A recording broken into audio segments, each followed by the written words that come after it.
Medical কলেজগুলোর নিরাপত্তা বাড়লো বরাদ্দ 40 কোটি টাকা বরাদ্দ রাজ্যের।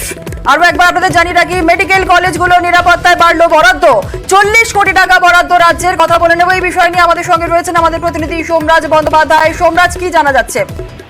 হ্যাঁ দেখো, মেডিকেল কলেজগুলি নিরাপত্তার জন্য রাজ্য সরকার প্রথম পর্যায়ে বরাদ্দ করলো 40 কোটি টাকা।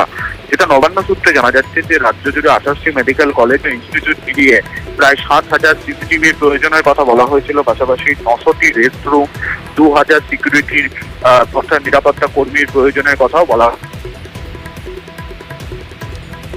স্বাস্থ্য দপ্তরের থেকে জানতে চাওয়া হয়েছিল যে মেডিকেল কলেজ ও হাসপাতাল এবং ইনস্টিটিউটগুলি মিলিয়ে কত সিসিটিভি, রেস্টরুম, টয়লেট, লাইট এবং সিকিউরিটির প্রয়োজন, তার একটি সমীক্ষা করে বিস্তারিত তথ্য দেয় স্বাস্থ্য দপ্তর।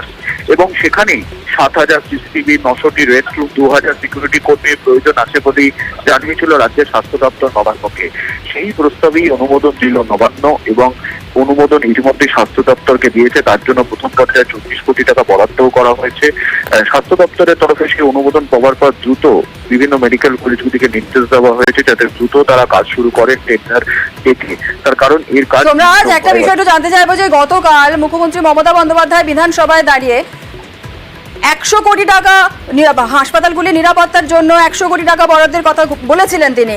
এই যে 40 কোটি টাকা বরাদ্দ করা হচ্ছে রাজ্যের, এটা কি অতিরিক্ত? না দেখো, এই যে 100 কোটি টাকা অনুমোদনের কথা বলা হয়েছে, 100 কোটি টাকার প্রথম পর্যায়ে যে 40 কোটি টাকা, সেই 40 কোটি টাকা স্বাস্থ্য দপ্তরকে দিয়ে দিল রাজ্যের অর্থ দপ্তর।